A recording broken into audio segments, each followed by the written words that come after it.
At the beginning of April, the pink moon rose over Cornwall. In this video, I will share with you some mini wildlife trips and garden wildlife updates that took place between then and the flower moon. If you've been watching the live stream, you'll know that a blue-tit couple have chosen the nest box in my garden this spring, and throughout nearly the whole of April, Ocean, the female blue-tit, built her nest with moss, dried grass, fur and feathers before laying her eggs, one a day, and now she is currently incubating them, and hopefully they will soon hatch in approximately the penultimate week. Also in the garden, I have seen a slow worm basking in the spring sun. Although the slow worm looks like a snake, they are actually a lizard, a legless lizard, and one of 3 lizard species native to the UK. One interesting way to tell if you're looking at a slow worm rather than a snake is that slow worms blink and snakes don't have eyelids, so they don't blink. As well as the blue-tit couple, various other feathered friends have been visiting the bird bath and feeding station, including the robins, blackbirds, dunnocks and wood pigeons. And I've also seen a male greenfinch sitting in one of my trees making his raspy call. A couple of years back, greenfinch nested in a palm tree in my garden, but they are so incredibly secretive that I only saw them once. This month I've been on various short wildlife trips, including the evening I spent at Botalic, which I shared with you in another video. At the beginning of the month, I went on a very early morning walk in a local woodland. Here I was hoping to see hares at the edge of the woods, but only saw a couple disappearing down a lane in the distance. Instead, however, I managed to track down this female great-spotted woodpecker by following the tapping sound she made, though this did echo around and it was hard to pinpoint, especially as still quite dark.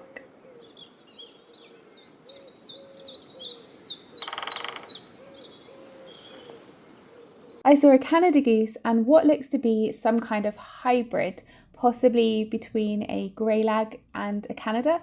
I'd be very interested to hear your thoughts on this. As the sun rose, I caught a glimpse of this very secretive grey squirrel heading back to her dray.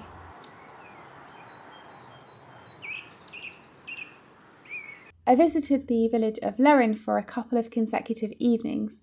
I featured Lerrin before. I visited the woods around here in my Wind in the Willows video and also did some bird watching along the river one winter's day here. It's such a pretty Cornish village and is situated on the River Lerrin, a tributary of the River Foy. And even just from the car park here, you can see a variety of wildlife. I've seen a kingfisher here many times, and on these 2 visits this month was able to watch a beautiful swan couple and some mallards among other birds. It was lovely to see this female with a duckling, even though she only had the one. Most of the time she was too busy to protect her remaining duckling.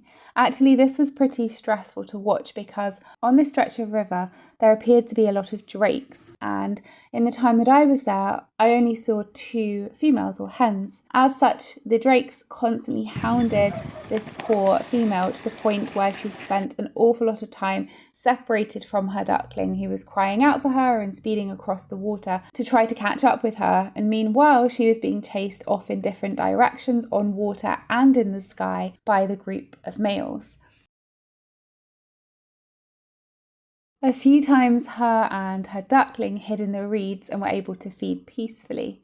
The next evening the mum and duckling were not around, and I'm hoping that they had found somewhere more peaceful to feed together. And the males were actually there, but this time they were chasing another female around.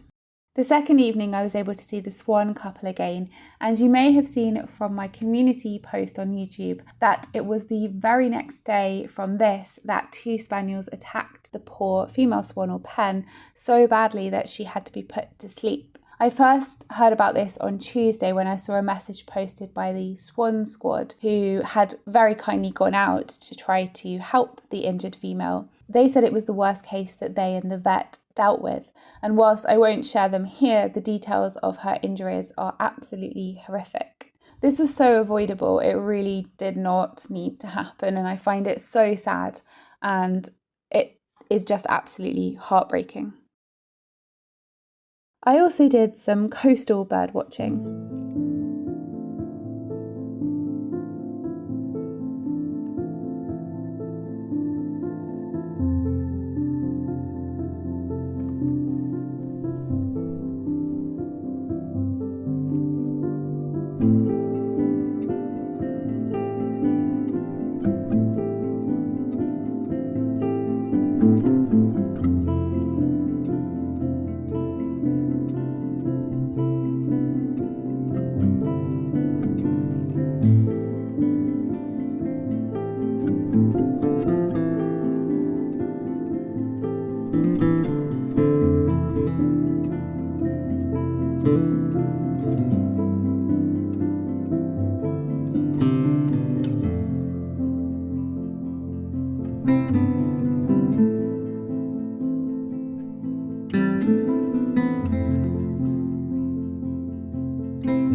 beginning of May saw the full moon called the flower moon, named after the abundant flowers that bloom at this time of year. I really hope you enjoyed sharing these wildlife moments with me. Thank you so much for watching, and I will see you next time.